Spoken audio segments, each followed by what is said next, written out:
सुंदर सांगत असतात. खूप चिंतन आहे या अभंगावर, पण एक वेळ मिळाला तर 100% आपण या अभंगाचं पुन्हा एकदा चिंतन करू आणि त्या पुढील चरणाचा अभ्यास करू. पण या भगवान शंकराच्या मंदिरामध्ये जायचं विसरू नका. शिवरात्र रोज झाली पाहिजे आणि म्हणून जाता जाता सांगितलं 5 मिनिटं राहिले. त्या 5 मिनिटामध्ये भस्म किती महत्वाचा आहे, यज्ञकुंड पेटवायचा आहे. भस्मकुंड पेटवत असताना कसा कसा पेटवायचा, भस्मकुंडातील तो भस्म किती महत्वाचा आहे जरा ऐका. ज्याच्या घरामध्ये पितृदोष असेल, नारायण नागबली करायला ब्राह्मणाने सांगितलं असेल, तर भगवान शंकराच्या मंदिरात जेव्हा भस्मकुंडातील भस्म घ्यायचा, गोठ्यामध्ये घरामध्ये पसरवायचा, उभ्या आयुष्यात तरी सर्प नजरेस पडणार नाही, ही ताकद त्या भस्मामध्ये. भस्म किती महत्वाचा पुढे ऐका. एखाद्याच्या आमच्या एका शिव मंदिरामध्ये एक बाबा साधू मुनी प्रभुनंदगिरी महाराजांसारखे एक साधू होते. ते साधू त्या भस्मकुंडीतून एक भस्म द्यायचे आणि पोराला पोटामध्ये येत असेल, पोट दुखत असेल तर त्या भस्मामध्ये राहत होतं. आपण तो भस्म घरी जायचा आणि त्या पाण्यामध्ये प्यायचा, एक स्नानामध्ये टाकायचा. आपल्या आयुष्यात कधी कुष्ठरोग होणार नाही, कधी आपल्याला त्वचेचे रोग होणार नाही. ही ताकद त्या भस्मामध्ये आहे. बसा खाली थांबू. ही तुमच्याकडे पाहत राहते, यांची चित्तवृत्ती जागी नाही. आणि म्हणून भस्म इतका महत्वाचा आहे, इतका महत्वाचा आहे. काय महत्वाचं आहे अजून, जर तो भस्म तुम्ही कपाळाला लावला, आपण म्हणतो भगवान शंकराचं पुढे असतो, भगवान शंकर स्मशानामध्ये जातो. भगवान शंकराचा भस्म म्हणजे स्मशान आहे. पण तुमचा आमचा साधकाचा प्रपंच दृष्टिकोनातून, व्यावहारिक दृष्टिकोनातून जो भस्म आहे, तो जो रोज लावून बाहेर पडेल ना, त्याच्या जीवनामध्ये न होणारं काम पूर्ण झाल्याशिवाय राहणार नाही. फक्त काय करायचं, शिवालयामध्ये जायचं, भस्म लावायचा. भस्म लावायला लागायचं नाही. तरुण पोरं इकडे मागे बसलेले, आज नाथ संप्रदायामध्ये खूप नाथ संप्रदायामध्ये तरुण मुलं चाललेले, आनंद आहे, शिवतत्व आहे, काही हरकत नाही. पण भगवान शंकराच्या मंदिरामध्ये गेल्यानंतर तो भस्म लावला ना, भस्माचं महत्व सांगितलं तुम्हाला.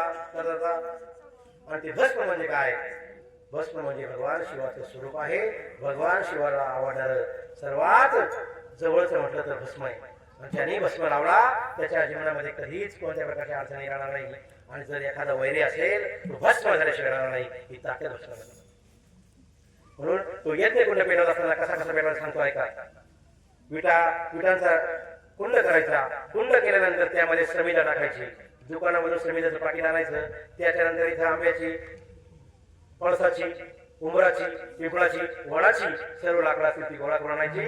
रानशेरी गवऱ्या आपल्या डोंगरावर खूप आहेत, रानशेरी गवऱ्या टाकायच्या, गोमूत्र टाकायचं, पापूर टाकायचा. आणि अशा पद्धतीने जर तुम्ही तो भस्म पेटवला, तो कुंड जर पेटवला, भस्मकुंड, काय होईल माहिती का, सर्वात महत्वाचा विषय, गावाच्या आजूबाजूला असलेल्या अनिष्ट प्रवृत्ती त्या मंदिरामध्ये, त्या गावामध्ये कधी प्रवेश करणार नाही. आणि केल्या तरी तो भस्म त्याला भस्म केल्याशिवाय राहणार नाही. ही ताकद भस्मामध्ये. म्हणून भस्म लावल्याशिवाय कोणी घराच्या बाहेर जायचं नाही.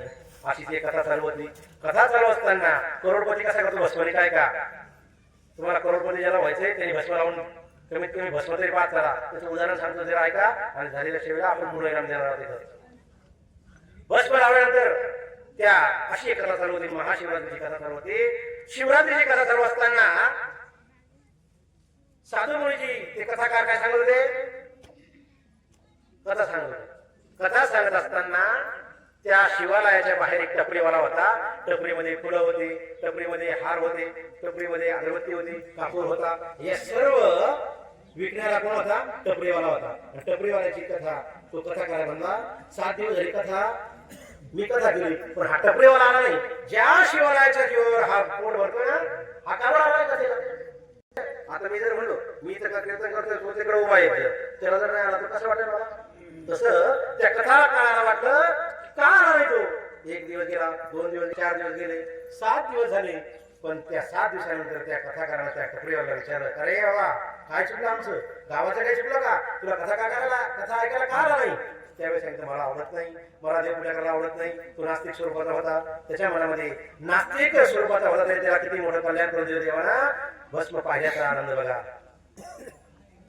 त्याने सांगितलं काय करतो मग तू, काहीच नाही करत, मग तू काहीतरी एक कर. एक जल लोटा त्या शिवलिंगावर टाक, एक तांबे भरून पाणी टाक, नाही जमणार. एक बेलाचं पान तोड, नाही जमणार. मग कमीत कमी हात जोड, नाही तेही जमणार नाही. मग तुम्हाला जेवण होतो, हा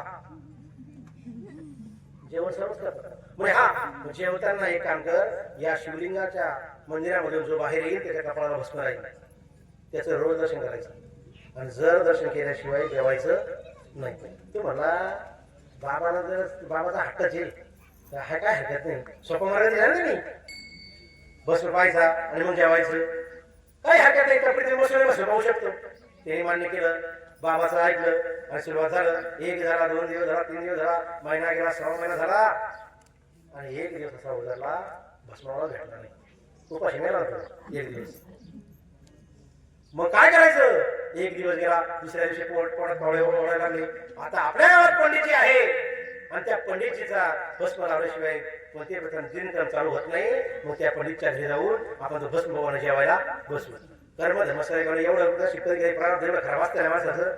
आपल्या एखाद्या कामाला जायचं ना, गाडीच पंचर होईल, पुढं तरी पाहुणा भेटणार नाही, प्लग तुटल, म्हणजे काहीतरी वेगळं नाही. मग तो विचार करा. त्याने काय केलं, तो घरी गेला पण कर्म धर्मस्थळाकडे पंडितजी गेला ते ना, पंडितजी गेला बारी द्यायला वावराला गव्हाला. मग त्या मालकी बाहेर विचारलं, काकू कुठे गेले पंडितजी? पंडितजी गेले म्हणे मळ्यात. आता मळा जवळ होता, तर म्हणे मला जेवायचंय. पंडित पाहून लगेच जेवायला बसायचंय. पंडितजी मळ्यामध्ये काम करत असताना त्या पिंपळाच्या झाडाखाली त्याला 2 सोन्याचे हांडी भरले भेटले दिसले. पण दिसताना आजूबाजूला कोणी पाहत, बरं आपला मला सांगा, चोऱ्या करायच्या म्हणजे पुढे तिकडे पाव लागत नाही, तुम्ही हाय म्हणा नाही म्हणा, तुम्ही करत नाही काय. 2 तांबे 2 हांडे सोन्याचे भरलेले होते. बरं आपल्या मळ्यात होते आणि बरं आपल्या घरात जरी असं तरी आपल्याला काय वाटतं, बरं आपल्या म्हातारी माणसं काय करतात माहिती का, नोटा 500-500च्या वेगवेगळ्या काढून फार ठेवतात नंतर घरामध्ये येतात. तुमच्या काय त्या बाबानं हांडे सापडले म्हणून पिशवीमध्ये भरत असताना ह्या ठेव गेला, 100 मीटर अंतरावर गेला पंडितजी घाबरला आणि त्या भस्म त्याने पाहिला. तो म्हणतो पाहिला. आता काय पाहिला होता याने? भस्म पाहिला होता. त्याला वाटला याने हाडात पाहिला. त्याने हाडा घाय तो भस्म ज्याने पाहिला तो गेला पळून. त्याचं काम झालं, जेवायचं होतं ना. मग हा पंडित 2 हांडे घेऊन घरामध्ये गेला, लपून ठेवले, झाकून ठेवले.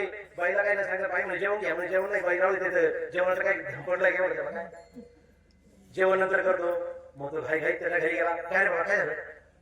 काय नाही म्हणे, तू काय पाहिलं म्हणे? जे काही पाहिलं असेल तर ते ना तू कोणाला सांगू नको, तुला मी आलो देतो. बरं आता मला सांगा काय लिहिलंय, कोणी दिलंय? फक्त भस्माना दिलंय. म्हणून भस्म करोडपती करत असतो. आणि त्या बाबानं त्याला सांगितलं होतं, टपरी टाकली ना तेव्हा 3 मजली बिल्डिंग घरशिवाय राहणार नाही. सोन्याचा हांडा भेटला, 3 मजली 5 मजली बांधली ना, 1.5 लाख रुपये. ज्ञानेश्वर महाबोधी